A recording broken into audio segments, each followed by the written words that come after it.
فتلك مظاهر. لا لا لا نحتاج المال كي نزداد جمالا، جوهرنا هنا في القلب.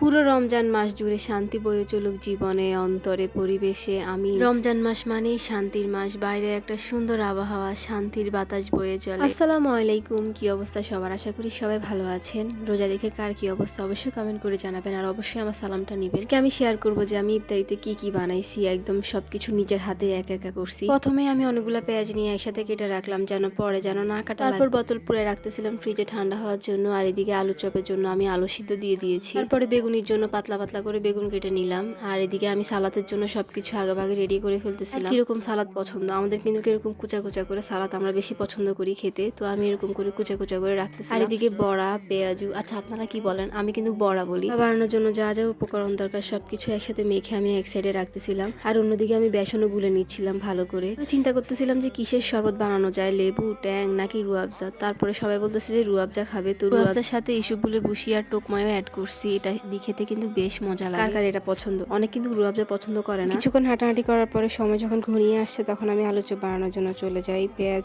অনেকে কিন্তু কাঁচা পেঁয়াজ দিয়ে আলু চপ খেতে পছন্দ করে, কিন্তু আমার থেকে কেন জানি পেঁয়াজটা হালকা তেলে ভেজে নিলে খুব মজা লাগে। আমি আলু চপে শুকনা মরিচ দিয়েছি, কারণ শুকনা মরিচ দিয়ে খেতে অনেক বেশি মজা লাগে, কিন্তু অনেকে কাঁচা মরিচ দিয়েও খায়। শুকনা মরিচের একটা গ্রান আছে না, ওটা আমার থেকে অনেক বেশি ভালো লাগে। তারপরে এই তো ডিম দিয়ে ভালো করে মেখে নিচ্ছিলাম। তারপর ভাবলাম যে বুন্দিয়া বানানো যাক, কারণ বুন্দিয়া বানাতে বেশি কিছু লাগে না আর খুব সহজে বুন্দিয়া বানানো যায়। তারপরে এই তো সুন্দর করে কালারফুল বুন্দিয়া বানাই ফেললাম, কিন্তু পারফেক্ট হয় নাই, মানে বুন্দিয়াগুলো লেগে লেগেছিল। যাই হোক, এমনিতে টেস্ট পুরো সেম ছিল, নেক্সট টাইম হয়তো ভালো হবে। সময় আর বেশি নাই, তো আমি তাড়াহুড়া করে সবকিছু সুন্দর করে ভেজে নিচ্ছিলাম। ফার্স্টে আলু চপ ভাজছি, তারপরে বেগুনি, তারপরে বড়া, মানে পেঁয়াজ। তো বেশি গরম ছিল আর এত বেশি খারাপ লাগতেছিল, তাও কাজ করে যাচ্ছিলাম। আর অন্য চুলে আমি বুট বসাই দিয়েছিলাম, বুটও হচ্ছিল। ইফতার রেডি করতে, ইফতার বানাইতে কিন্তু অন্যরকম একটা ভালো লাগা কাজ করে, আমার অনেক বেশি ভালো লাগে। আমি ভাজা পোড়া করতেছিলাম, আর অন্যদিকে আমার বোনদেরকে বলতেছিলাম যে প্লেট টেট সবকিছু রেডি করার জন্য, শরবত ঢালার জন্য। আমরা মানুষ হচ্ছে 4-5 জন, কিন্তু আমি অনেক বেশি ইফতার বানাই ফেলছি। বড়া, আলু চপ সবকিছু অনেক ডাবল ডাবল বানাই ফেলছি। আসলে আমি এমনই, আমাকে কিছু বানাতে দিলে আমি কেন জানি আন্দাজ মতো বানাইতে পারি না, পরিমাপ মতো বানাইতেই পারি না, ডাবল বানাই ফেলি, আরো নষ্ট হয়। যাই হোক, এই ছিল আমাদের ইফতারের আইটেম, আর এই ছিল আমার ইফতার রেডি করা ভিডিও।